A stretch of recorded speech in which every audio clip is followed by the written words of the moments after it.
we didn't guard the ball very well. Seemed like they're in the double bonus like that, and it's a reoccurring theme for us. I've got to find an answer to it. I know this. We're taking steps toward it, but it's certainly not there yet. You know, and you look at it, and we still got it down to 4, despite a real struggle defensively. Again, credit them. I thought we did a good job on Hall in the post all night. He got us a little bit, but I'm telling you, it can look ugly. Well, most of you around here know this. It can get real ugly in a hurry if he gets going offensively. I thought we did a decent job on him. We just were not able to guard the dribble. And again, it's something I have to find a solution to for this group. Questions? Coach, it seems like the second halves have been pretty tough for you guys. What's been kind of going on with that, or your analysis? I think in our second halves, I think teams have just gone out at halftime and said, okay, we're just going to dribble it down their throat. And some of it is individually. We've got to do a better job of defending without fouling, of angling players east and west. Some of it is personnel. I think who's my lockdown defender? I don't really have one yet, and I got to get one. So if any young defensive stoppers are out there listening right now, there's a help wanted sign at Ohio University. Some of it's just, we're just not good enough at it yet. Right? And some of our guys would not win a running or jumping contest against other people, but that doesn't mean that you have to just accept that. There are ways to do it with guys that are long athletically, and but yeah, far too much at the hoop for them off the dribble. We've talked about this before, so but for those who aren't familiar, why don't you guys try to incorporate different looks defensively? You guys are strictly half-court man-to-man. That's an issue. Obviously, stopping people right now is an issue. Why not go zone or 1-3-1 or something else? Well, for right now, and again, we haven't been world beaters defensively, but it's really become a scab that's been picked at here fairly recently. What I'm trying to do is get our defensive system the way we want it, and then we can vary out of that at some point if we have to. But as you're teaching something, I don't consider this a finished product yet. We're far from it. I mean, we obviously have a bulk of our group back next year. Now,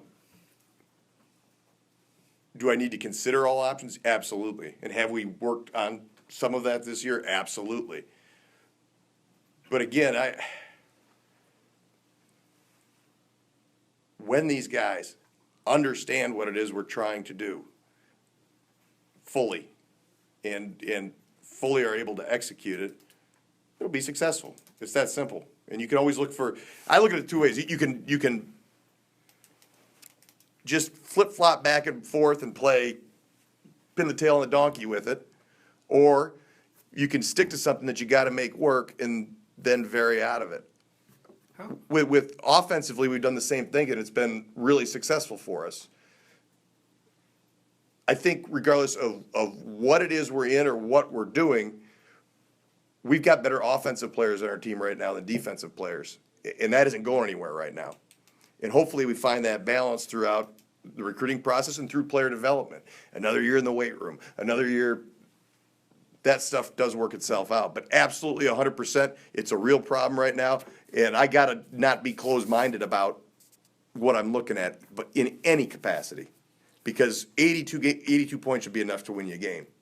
It should. How much of this is rules generated in that everything that's come out the last couple of years, and I know you're an offensive coach and you probably like it all, but there has been nothing definitive that says defensively you can do this. Absolutely. You know, and I don't know. And I'm just saying everything's so that nobody knows what they can do defensively anymore. It's like trying to be a defensive back in the NFL. It's impossible. Yeah. You know, it just. But I mean, do you have, and this is the collective view, as coaches, do you have to say, hey, give us something that we can use as an anchor defensively that we can, because you're seeing it all over the place.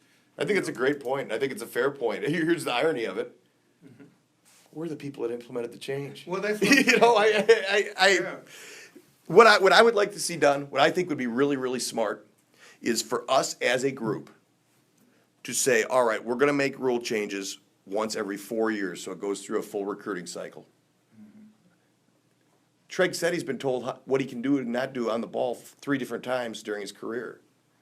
And I get the fact that they want higher scoring games. I get the fact, and they say, well, TV ratings are down. You know how many people don't watch TV anymore? They watch on their computer, they watch on their, ratings are gonna be down. The Final Four, last year's ratings were as high as they've ever been in the history of the game. So why are we trying to fix something that's not broke? I agree with you, though. We're so focused on one side of the ball. You wanna know why there's more contact in basketball than there ever has been before? Because the kids are a lot bigger. Go back and watch ESPN Classic with some of those, when I was playing teams on them. We were skinny. We didn't lift like they do now. They didn't get the nutrition like they get now. Maybe it's steroids in our chicken. I don't know what it is, but they're bigger kids now. But yeah, no, I think it's a really good point. And you know what? I will say this. You better not use it as an excuse if you're a coach, because it's the same for everybody. No. So some teams are probably built a little bit better. I think at times this year we're taking huge advantage of that rule with Duran going downhill. And you saw at the end of the game when Duran was playing really fast downhill, a lot started happening to us, or for us all of a sudden. So maybe one of the solutions for us is make sure that we're getting enough of that downhill action. Because frankly, a lot of the time, it isn't beautiful basketball to watch somebody just drive down, put their head down, and drive as fast as they can at the hoop and hope somebody fouls them. But they're the rules. We got to get used to them, and that's on me. That's on me as a coach from a coaching standpoint, from a fundamental standpoint, from the general manager standpoint of it, where I'm putting together a roster. All right, I got to adjust, and in 2 years we'll change the rules, and I'll be behind the curve. No, I'm not worried about that. Coach, you've said before, you never want to put your hopes and dreams on a freshman, but do you think you win tonight with Jordan Doris on the floor? I have no idea. He wasn't, and it wouldn't be real fair to Kent State to give hypotheticals out about what I think would have happened. You know, Treg said he was vomiting before the game. It happens in college basketball. They probably got 2-3 guys with the flu on their team. It just, things happen. I know one thing. Dardis got hurt in practice trying to guard the ball. He was taking a charge. You have any update on Jordan? You know, it's one of those things where you're in the protocol, and yep. So hopefully soon. Coach, He seemed very functional today, but what do I know about diagnosing concussions? I'm not great at brain analysis in a lot of capacities. Yeah. Toward the end of the first half, Duran sat for a decent amount there toward the end. What was, the reason trying to... 2 fouls. 2 fouls. He had 2 fouls. And we kept it pretty close there. What I should have done with 5 seconds left, I should have subbed him in quick. That was a mistake by me. But other than that, I thought to myself, we scored without him in there. It wasn't like a huge drought until the very, very end. It's funny, every time I've done that, it's been till just the last second when you wouldn't consider putting him back in, because why would you do it at that point? It's silly that it's come and bit us. They got 2 steals the last 10 seconds. Yeah. 12 seconds. Yeah. And they got 2 points off of him. Yeah.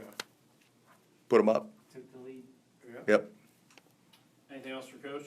Gavin Block couldn't or wasn't able to run Thursday. How is he able to play 20 minutes Saturday night?